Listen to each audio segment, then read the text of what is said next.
Andai aku jadi kepala sekolah,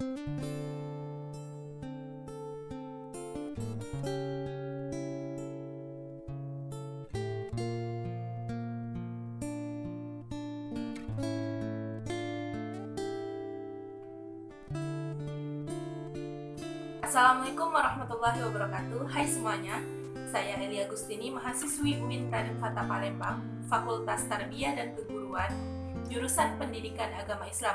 Nah, pada video kali ini saya akan membahas tentang masalah yang terjadi di sekolah dan apa solusinya jika saya menjadi kepala sekolah. Selamat menyaksikan. Tunggu dulu.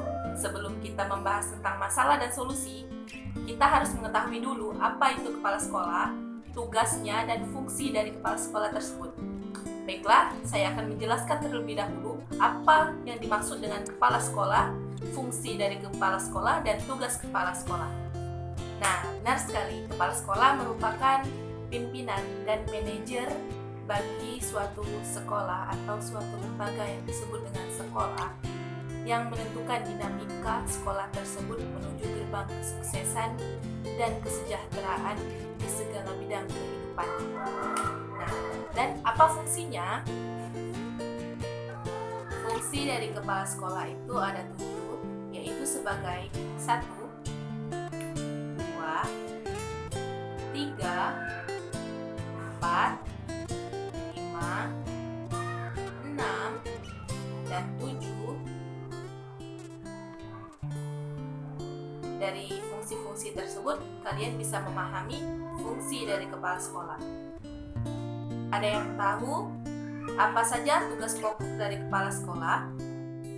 Nah, tugas pokok dari kepala sekolah itu ada 3, yaitu yang pertama adalah menyusun program kerja, yang kedua melaksanakan program kerja, dan yang ketiga adalah supervisi dan evaluasi.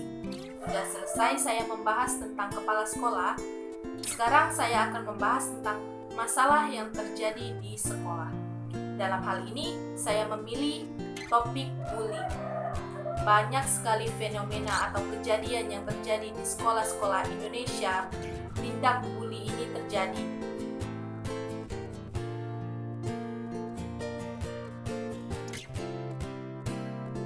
Nah, kasus tadi adalah tindak perundungan yang dialami oleh siswa SMP Negeri 16 Kota Malang. Dilansir dari kompas.com, siswa yang berinisial MS ini dianiaya dengan cara diangkat dan dibanting ke lantai. Tidak hanya itu, teman-temannya juga menduduki tangannya hingga jari tengah MS tidak berfungsi dan harus diamputasi. Bullying adalah kata serapan dari bahasa Inggris, yaitu bully, di mana mengandung arti penggertak atau orang yang mengganggu orang yang lemah. Dalam bahasa Indonesia, bullying diartikan sebagai pengucilan, pemalakan, penindasan, dan juga intimidasi.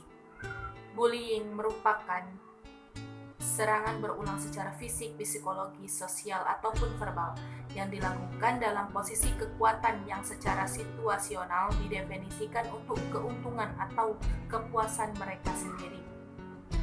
Bullying memiliki berbagai dampak negatif yang dapat dirasakan oleh semua pihak, baik itu pelaku, korban, atau orang yang melihatnya. Kloroso mengemukakan bahayanya jika bullying menimpa korban secara berulang-ulang.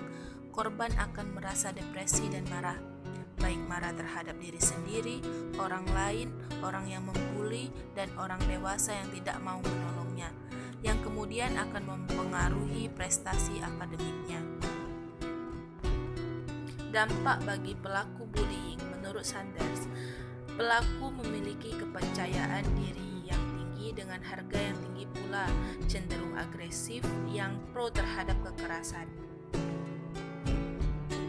Kloroso mengatakan bahwa pelaku akan terperangkap dalam perannya, tidak dapat mengembangkan hubungan yang sehat, tidak memiliki empati, mengatakan dirinya kuat dan disukai sehingga mempengaruhi hubungan sosial di masa yang akan datang.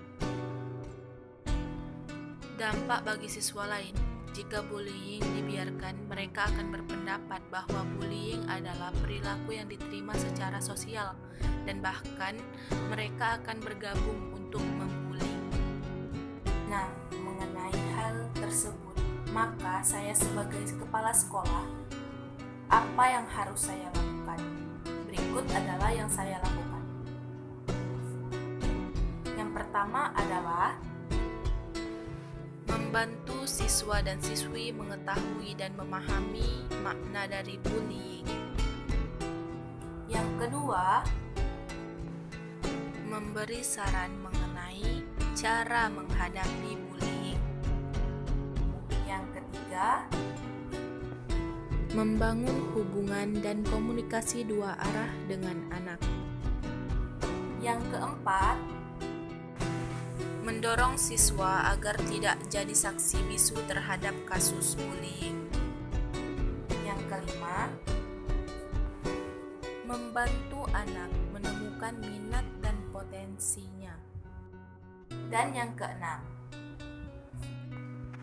dan yang terakhir adalah memberikan teladan lewat sikap dan perilaku kita sebagai kepala sekolah.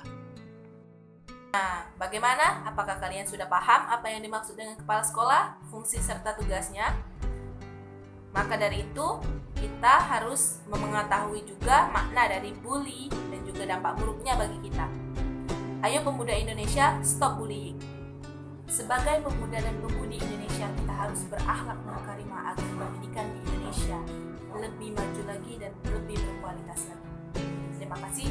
Wassalamualaikum warahmatullahi wabarakatuh.